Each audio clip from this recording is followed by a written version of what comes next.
This is why we love her. AOC is not holding back in her criticisms of Biden, calling his lowering of the Medicare age to 60, quote, almost insulting, which shouldn't be a surprise because of sentiments she echoed to me just last summer. Listen, I think we need a progressive president. I think a progressive president can, A, beat Trump. As much as people think that that's not possible, I think it's the only way.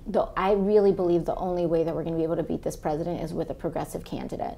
So we need candidates that are committed to Medicare for all, to tuition-free public colleges and universities.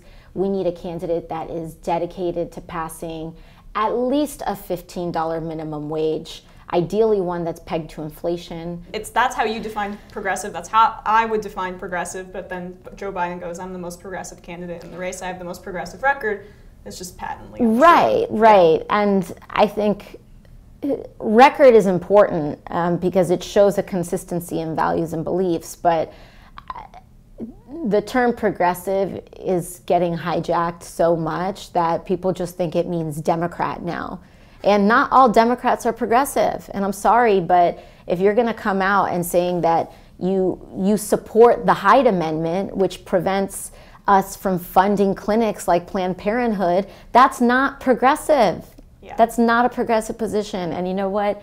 If your pride is being a moderate centrist candidate, then go out and say that. Say, I'm proud to be a centrist. I'm proud to be funded by Wall Street. I'm proud to not push as hard as I can on women's rights.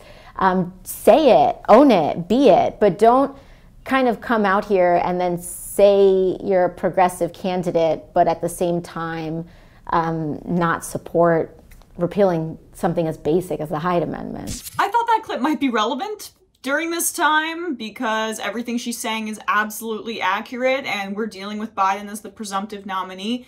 This New York Times interview with her was just fascinating. It was excellent. And she talks about how Biden's campaign has not reached out to her yet.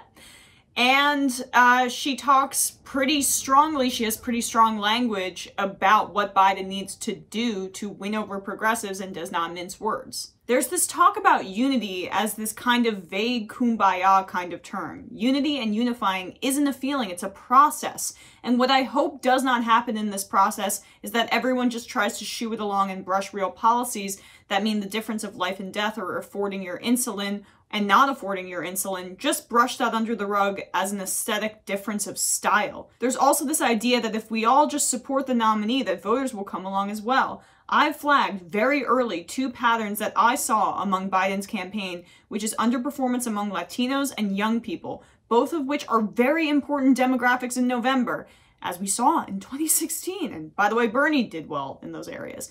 And so I don't think this conversation about changes that need to be made is one about throwing the progressive wing of the party a couple of bones. I think this is about how we can win. The whole process of coming together should be uncomfortable for everyone involved. That's how you know it's working. And if Biden is only doing things he's comfortable with, then it's not enough. They floated this olive branch to the progressive left of lowering the Medicare age to 60, and it's almost insulting. I think Hillary was looking at policies that lowered it to 50, so we're talking about a progressive concession that is 10 years worse than what the nominee had in 2016. She goes on, not mincing words. While Biden is the nominee, we also know that he didn't win because of policy. I don't think he won because of agenda. He won because of different factors. In state after state after state, Democratic voters support a progressive agenda. I want to respect his win. He won because of his coalition building. He won because of his service. He won for a lot of different reasons, but I don't think he won because Americans don't want Medicare for all. In this moment, I wouldn't be surprised if what we're seeing with coronavirus didn't further change people's views in further support of a progressive agenda. I don't want to overstate how important it is to have a United States representative, let alone a United States representative with her platform talking like that. He hasn't even called her. She's one of the 3 most important Democrats in the country. More important than Joe Biden, honestly. She's more visible than him. When she says things, it makes way more headlines than him, probably because she says things coherently. And it's true. It is almost insulting. I'm glad that he made these overtures to progressives and wrote that long Medium post. I weirdly believe the sincerity of it more than I did Hillary Clinton, who was so angry at the progressive wing, vitriolically angry in 2016. But Hillary was more progressive legislatively than Joe Biden, and that's just the reality. She tried to do some sort of healthcare reform as First Lady and then was shot down and then hated the left forever. But she did have more progressive instincts, and that's not saying anything compared to Joe Biden. Biden fetishizes working with Republicans. So he's perhaps one of the worst nominees we could have had to represent a progressive agenda.